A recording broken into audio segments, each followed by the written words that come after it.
Welcome to Harry Potter and the Anxious Millennials, a show where we delve week by week into each chapter of the Harry Potter series. Hello, here we are again.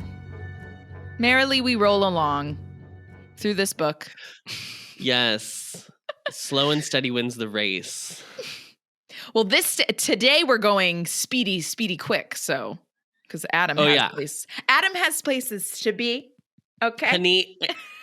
This week we read chapter 5 called Weasley's Wizard Wheezes. Say that 5 times fast. Adam, what happens in this chapter? I continuously forget that this is a thing that this podcast does. So, in this chapter, improvised on the off the cuff. Harry finally arrives to the burrow that we were supposed to arrive in last chapter. False advertising. Finally arrives at the burrow and is reintroduced to all of the Weasley family. Mm-hmm. And there's only like a little bit of plot information in this chapter. Most of it's just like, look how fun. I have like nothing to say about this chapter, so I apologize in advance. I have a lot of notes of just like what happened, but like nothing substantial happens in this chapter. I was like, you find out one bit of information of like who people are, and that's like the only thing that's like, oh, remember this down the road. Right, yeah. One name. This is probably why this whole thing was cut from the movie, to be honest. But we didn't need go ahead and like fast forward from the breaking and entering at the Dursleys to Harry getting there and the port key. Break and enter and have them bring the port key with them, and then I don't know, something. Yeah.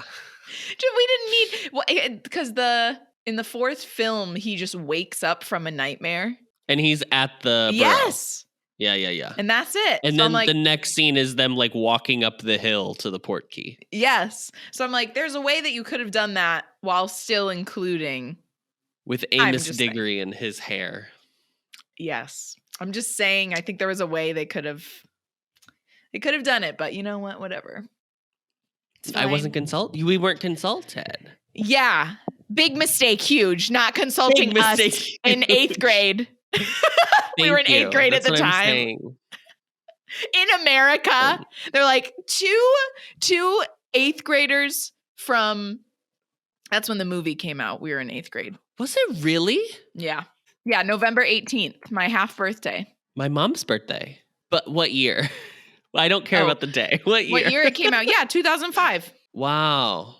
So we were in the first semester of 8th grade. Okay. Yes. If you were wondering, Harry Potter and the Prisoner of Azkaban came out June 4th in 2004, and The Order of the Phoenix came out in July 11th of 2007.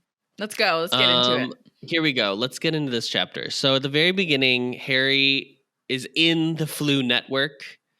He's being sucked off, as one could say, by the flus of the world. It's weird to me that like they see you can like see other fireplaces. What if someone's naked in their living room? I don't understand.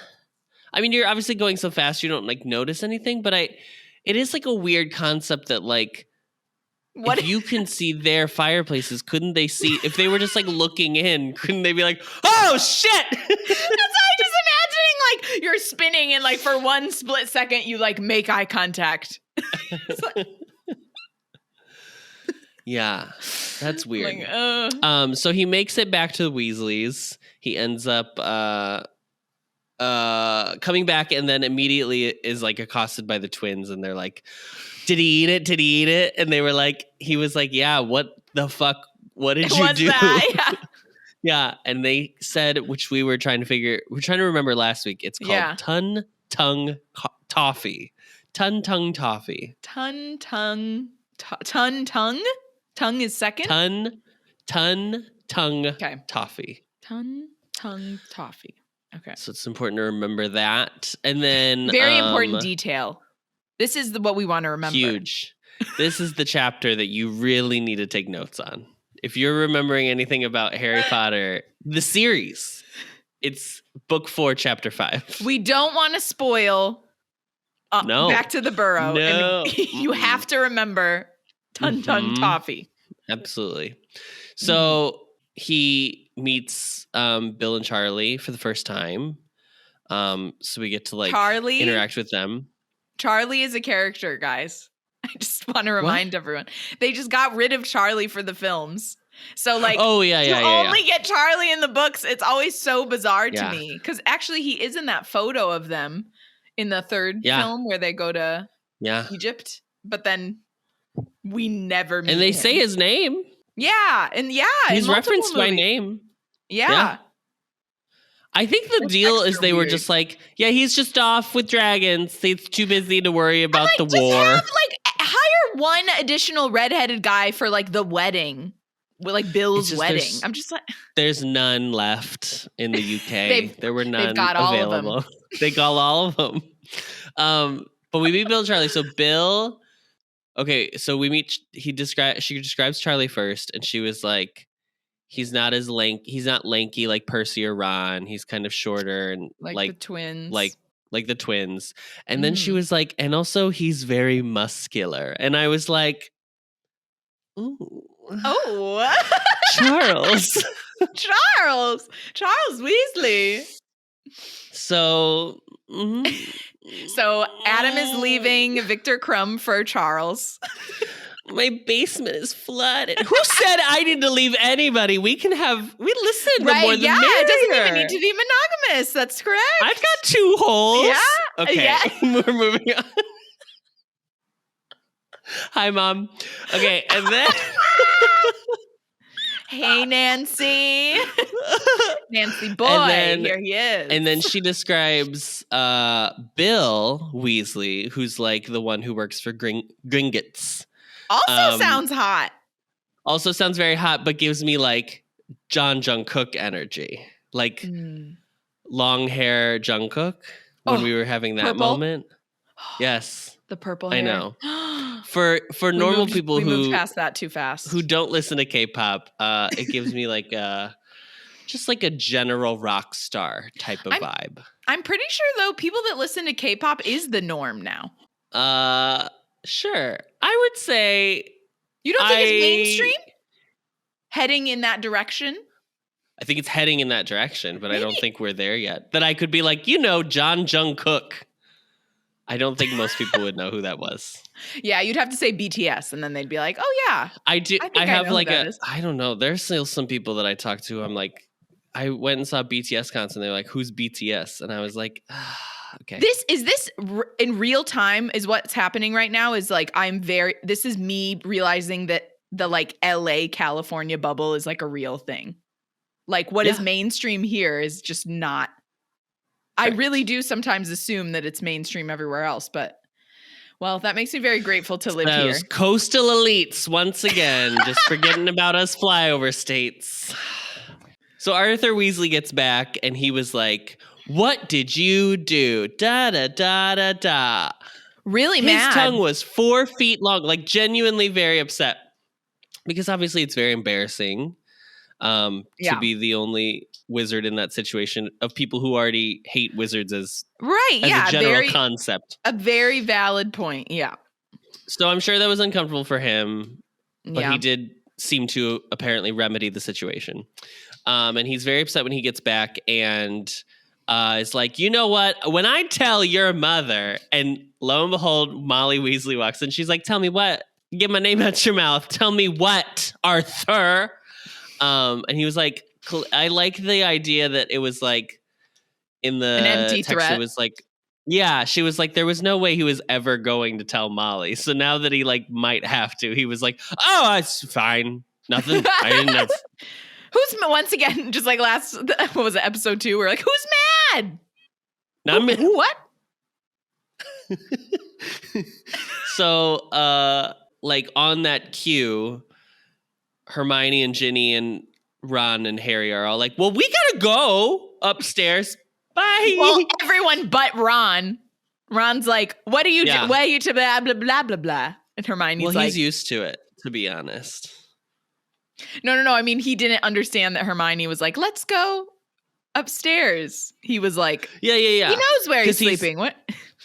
Over his head. Dumb. So they go upstairs, and on the way up the stairs, Percy pops out of his room, and he's like, "Excuse me, you're being quite loud on the stairway." And they're like, "Oh, sorry." And then he is talking about Percy's writing a report that has to do with thickness of cauldron bottoms and the devastating effects that the cauldron community is facing from imports from other countries that are too thin and they're breaking. This is a problem. This is a real. I wish I had enough technological ability to like make a little Sarah McLachlan type PSA video of like cauldrons. It is. Anyway, so no wonder you are miserable, Percy. No wonder you're mad at anyone for having just a moment of fun on the stairs, letting a giggle out on the stairway. So there is that. I absolutely will give you that. But I also was like, I mean, I'm a person who what's happening? I think Percy is someone who is in a similar situation like Ron, where I think he has two older brothers who are like very successful at what they did. Established in their fields. And was like, but he doesn't have, I don't know. There's something about him that I think is like, he's trying to be noticed by his family, but it feels like he's often forgotten because, which I understand why Ron also feels that way, but I don't know. There's something about Percy that I think is kind of like interesting.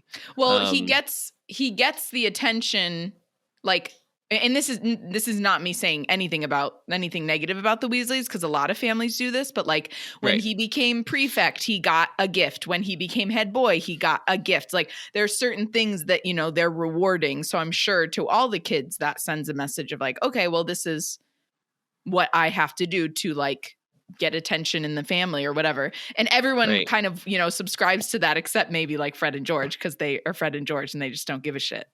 They just want to do their own thing. They have like each other in like a way that exactly people none don't of the understand. Other siblings, yeah.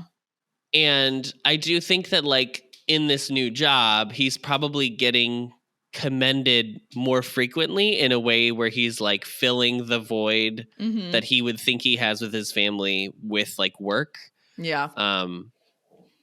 So I don't know. I kind of think, I mean, his trajectory in the series, I think, is like genuinely interesting because it kind is of like a very nuanced, not nuanced, I think, but maybe just like a not one that you would like think about for like first, but it is something that like happens when people like are trying to like push their career forward, that they will do not necessarily bad things, but not morally correct things at all times in order to I just think it's like a cool character arc that he really gets. But the character type, like the archetype that Percy is just like the exact type of man that I'm always like, so that's where that for me, I'm just like, oh yeah, you're one of those. Okay.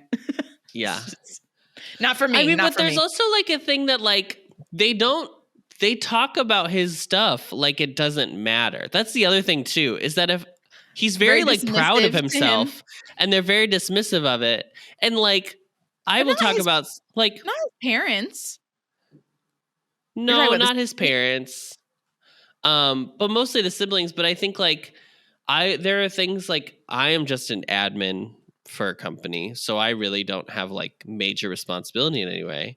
But I'll like come home and tell RJ like, oh, I did this thing today where I like reorganized the cabinets and this was like brought me a lot of, and it sounds really stupid, but like if RJ was to be like, yeah, I'm sure that was really cool, I feel kind of like bad about myself. So I don't know. Oh yeah, I do identify with Percy's. Do you identify space in with the family? Percy? Yeah. I think you're much more empathetic than Percy is written. From what I remember, maybe because it's never, maybe my mind will be changed from going through here. Percy's downfall is it's never about like, it's about the want of like the next thing as opposed to being like, I want to do this thing. It's more like I want to get to the next step. Yeah, he's almost like practical to a fault. Yeah. You know? Yeah. So I'm very confused. They get up to the bedroom, and I'm very confused by the living situation for the night. Because they say that it's going to be Harry and Ron, obviously up in Ron's room, but also Fred and George are going to be in this room as well. Mm-hmm. Because their room, I assume, has gone. I'm curious where these. I guess I'm questioning where the rooms that Bill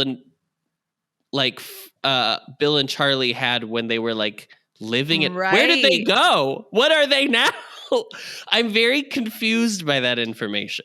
Yeah, did like Ginny stay in her Ron parents' and Ginny were when they were like kids, maybe like had a room together, like when they just like two twin beds. Maybe that was a thing. Percy, like the kids in Haunting of Bly Manor, if we've seen that. Yes. Okay, so Percy has his own room. Ginny has her own room. Ron has his own room. Fred and George share a room. So there's four there. And then obviously Mr. and Mrs. Weasley's room. So what would that look like? Did Charlie and Bill share a room? Who's older, Bill or Charlie? Bill's the oldest? I think Bill's the oldest. So I would assume probably Bill had a room. Maybe Charlie and Percy shared a room? Oh, yeah, maybe. Okay. I mean, I would assume that it's always been that the twins shared a room. I've never looked into the age difference. So, like, maybe that is what happened, that they shared a room, the twins shared a room, Ginny and Ron shared a room. And then when Charlie and Bill moved out, they, like, adjusted it. That would be the only thing I could think of. Yeah. So I was just confused. I guess if everybody was sharing a room, then that makes sense. It's like, how old was... Also, sorry, this is the other thing I was then thinking about. And I was like, it's a magical house. Add a room! Add a room! Add a room! You can expand a car? Expand a bedroom. Hello. First of all, this hello. Hello. This house has to be at least 5 stories tall, because they're already on the stairwell when Percy pops out of his room, and then they say they have 4 more flights to go. So I don't understand how this house other rooms? Only has 5 bedrooms. This house has 5 bedrooms. This 5-story house. No way. Where's the bathroom? How many bathrooms? I bet you there's only one bathroom. No. There's a primary bathroom, and then there's like the kids' bathroom. Yes. Mr. and Mrs. Weasley have their own bathroom, I hope. I was very lucky. Weasley a jacuzzi tub. Give her a jacuzzi tub. I was very lucky when I grew up that I had a room which had my own bathroom. But that also, Adam's bedroom in high school was so nice.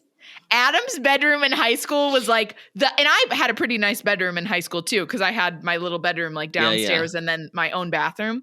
But Adam had like the master bedroom. We don't say that anymore. We say primary, but the primary bedroom of the house. Yeah, I've never heard anyone say primary. I like that a lot more than master bedroom.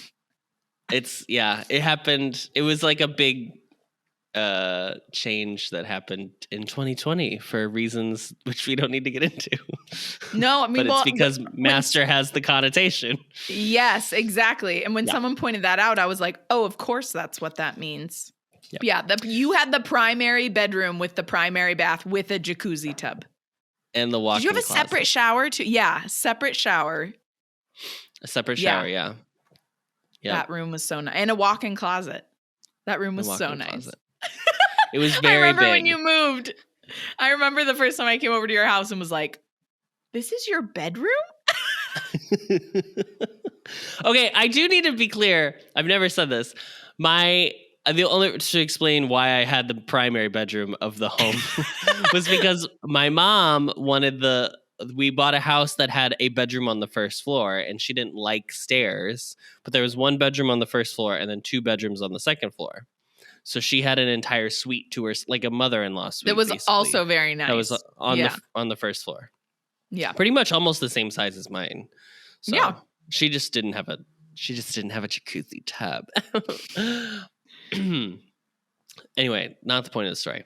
So they have a little conversation between the four of them about how things were and blah blah blah blah blah. And Ron almost asks how serious is, and then Hermione's like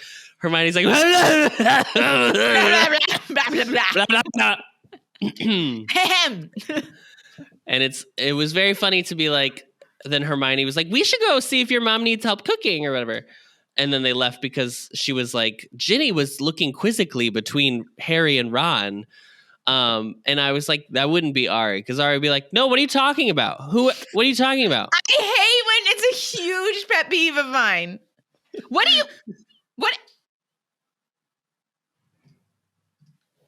Okay. Yeah, let's all just proceed as if you did not say that.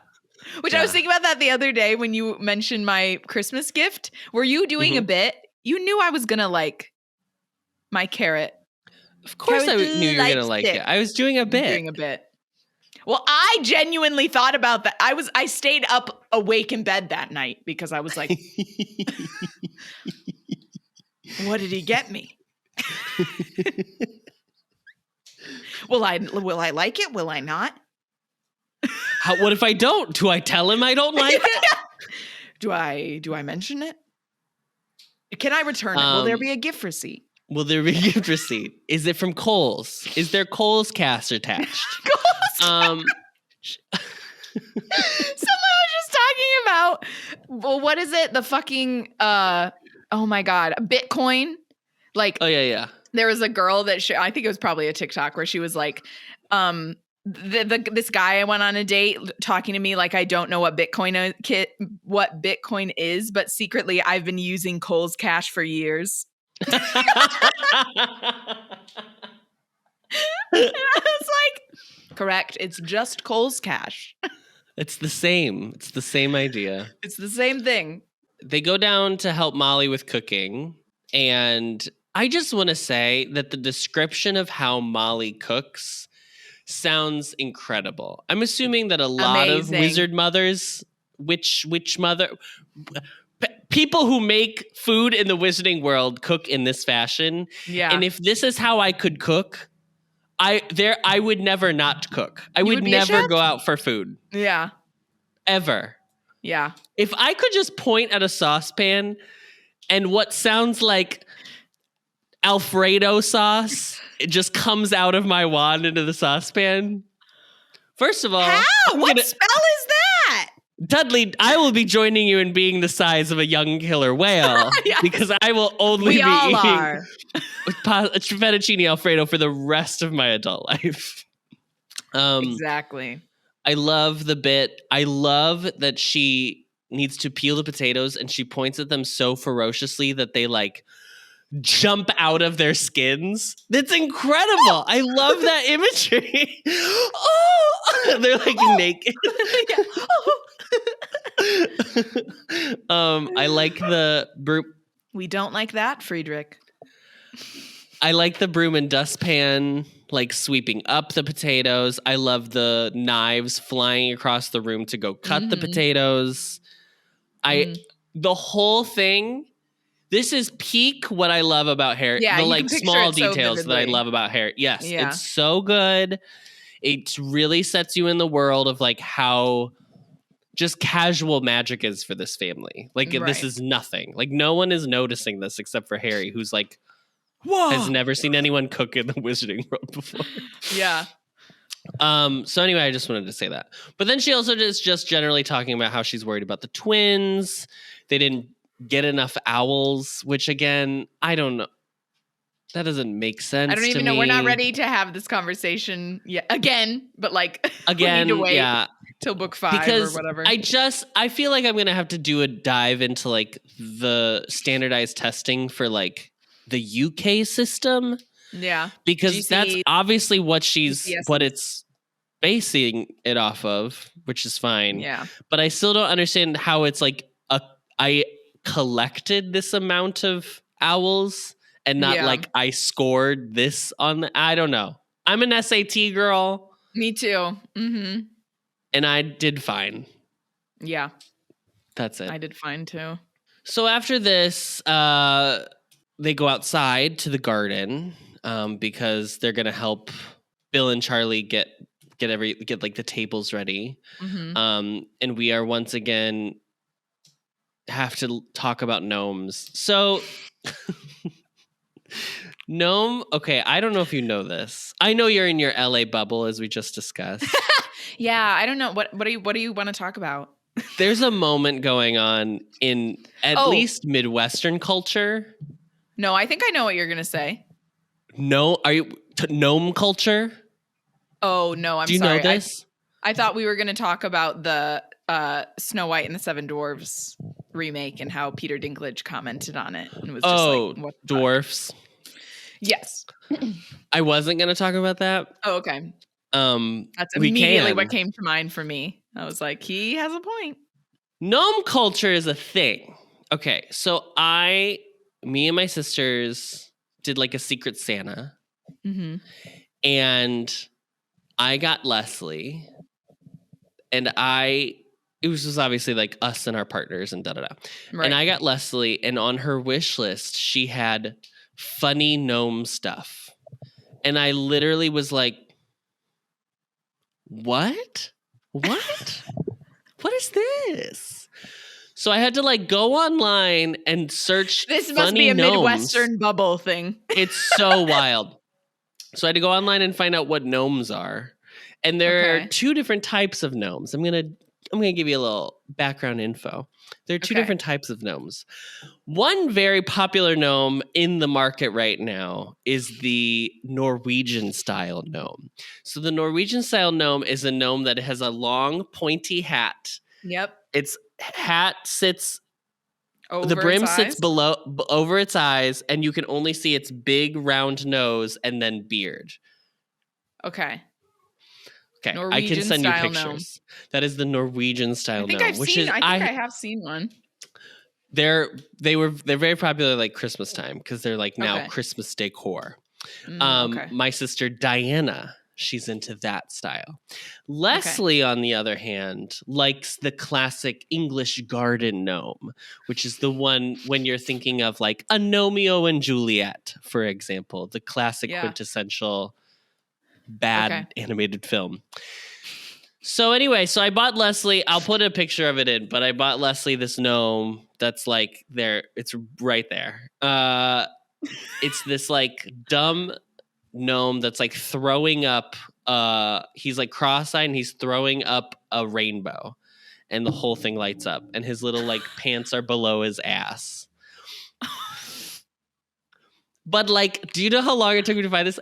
First of all, this was like $45, which like, why? Oh and also I had to go through pages and pages of like what I would say straight comedy, which is like, no, a gnome giving the bird, or a gnome taking a piss, or a gnome pooping on a toilet. And I was like,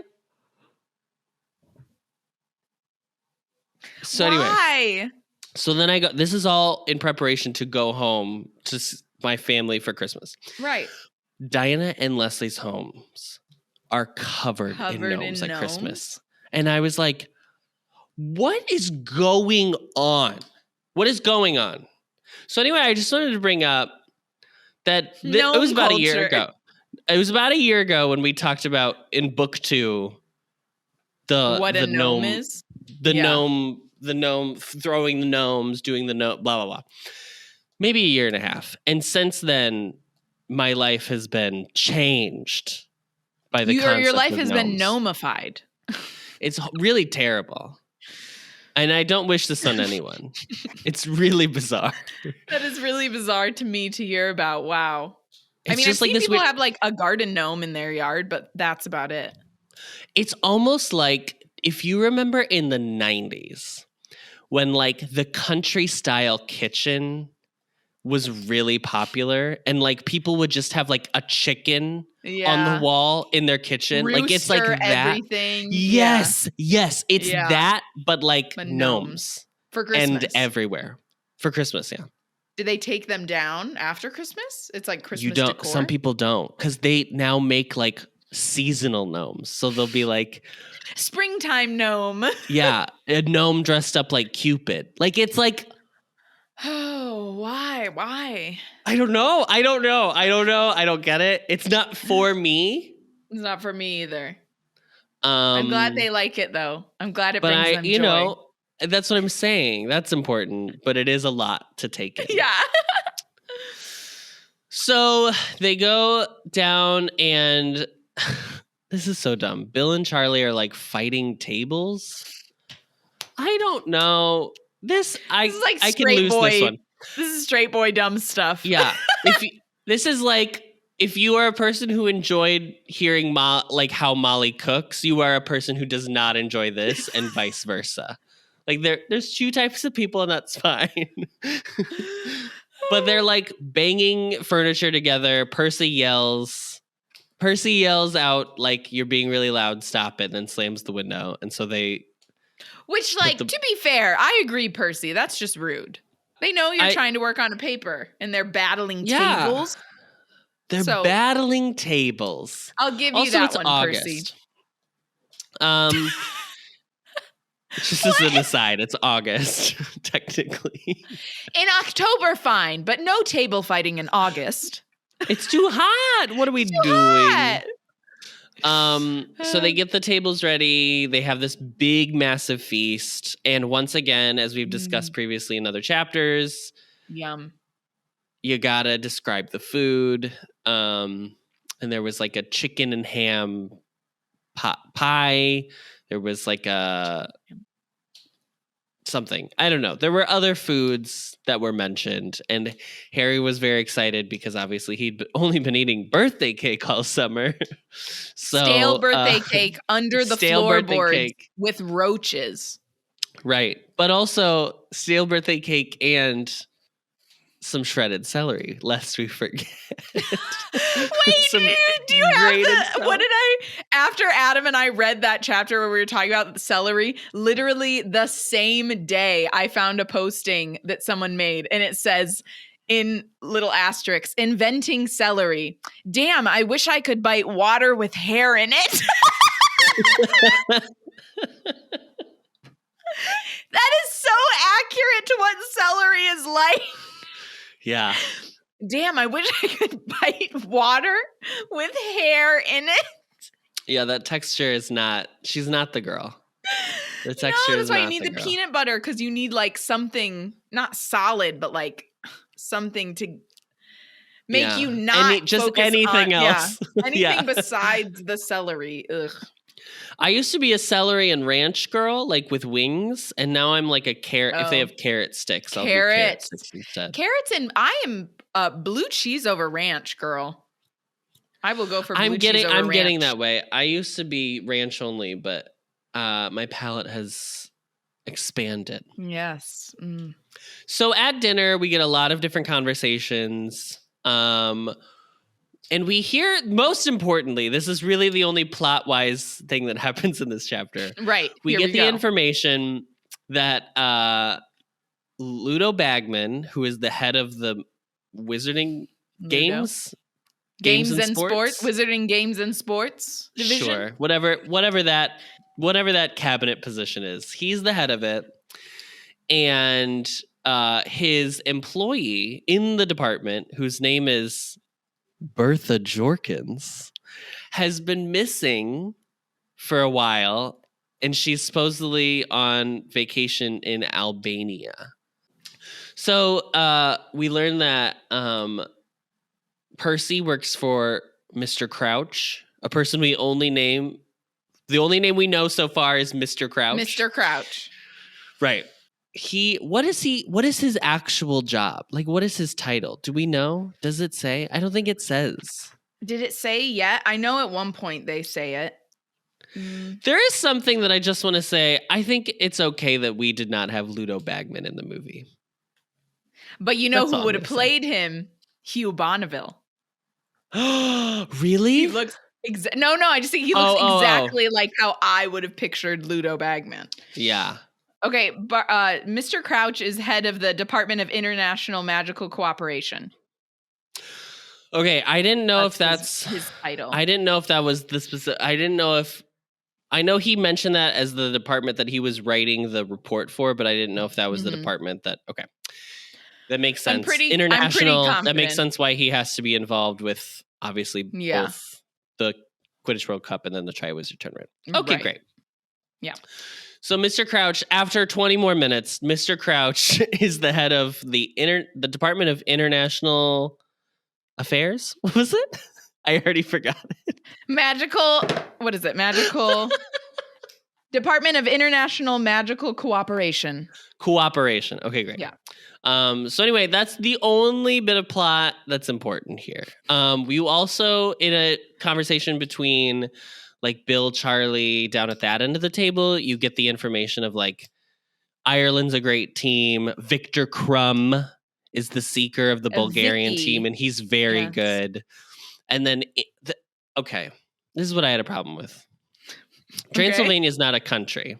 Every other nation that is talked about, there's Ireland, Bulgaria, Uganda, England, Wales, Luxembourg, Scotland, and then Transylvania. And I was like, I'm sure she added Transylvania because it's Transylvania, and this is a book that has to do with like spooky stuff or whatever, supernatural, blah, blah, blah. But I was like, it would be Romania. Why?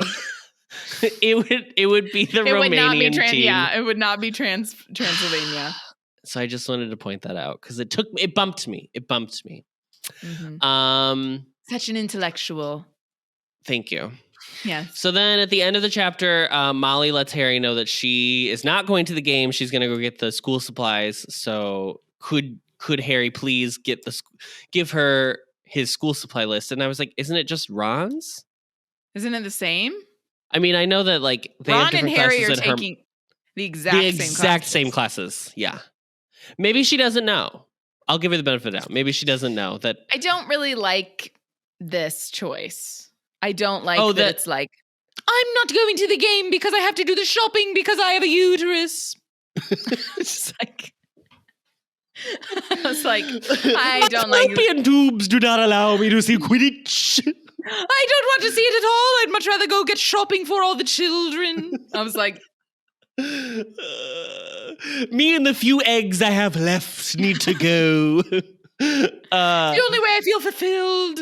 Yeah, it's fine. I mean, I think she does write a line in there that like the last Quidditch World Cup took 5 days.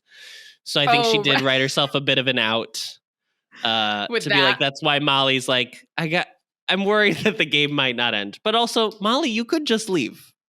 You could apparate out of there, girl. This is another thing I don't understand. Can we ask this question? Please. This is a group of people. Now, it probably has to do with like they've created boundaries or whatever. Okay. This is a group of people who can apparate and disapparate. How are there tickets to see this game? There must be like with Hogwarts, how there's stuff set up. There has to be. Well, oh no, there is, because they all have to take the port keys in, so they can't apparate. Okay, the whole fairground is off limits. Yeah. Yeah. Okay. I just thought about that. And then Percy has a little quip where he's like, oh, I'd hope the game doesn't take 5 days. Imagine my inbox. And there was a moment where I was like, Percy, I get it. Because anytime there's a holiday, I'm like, oh, there's going to be so many emails to come back to. God, so corporate of me. So and then that's pretty much it. That's the chapter. Yeah. It's fine. I really don't have anything to add. It's very fun. I think it's fun. I think it's a fun little chapter. Porky's good too. We get to meet Cedric Diggory. Yes. Ow! Icon, legend. Yeah. Dead person, Cedric Diggory. First major Hufflepuff character. Which is, sorry, we are 4 books in. I know, girl. I we guess don't even really get a Ravenclaw one until Luna. I guess we don't. So that's fine, I guess.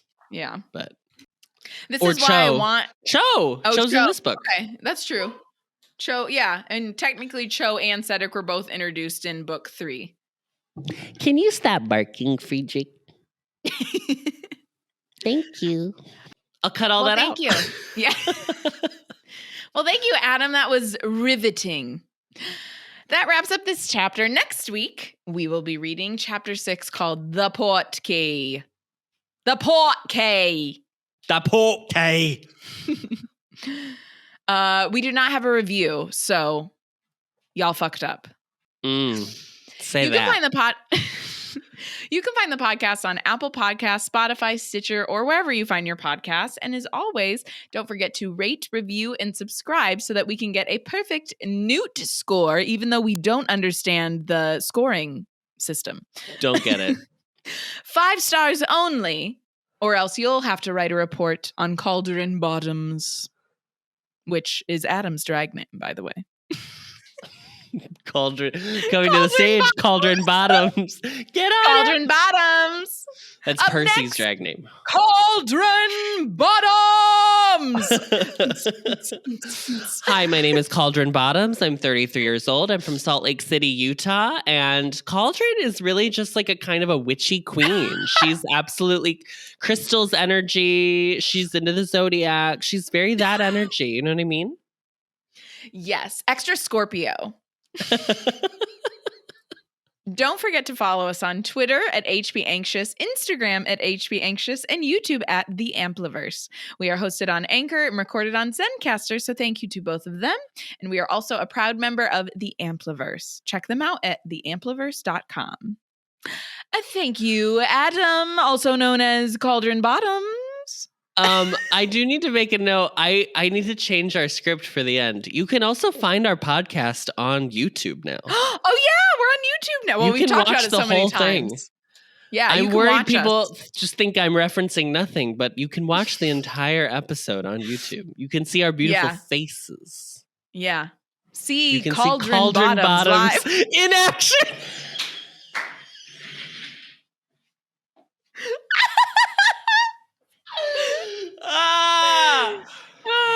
We've been friends for too long. Yeah, about that. I think this is coming to an end. It's time to say Knox on this friendship.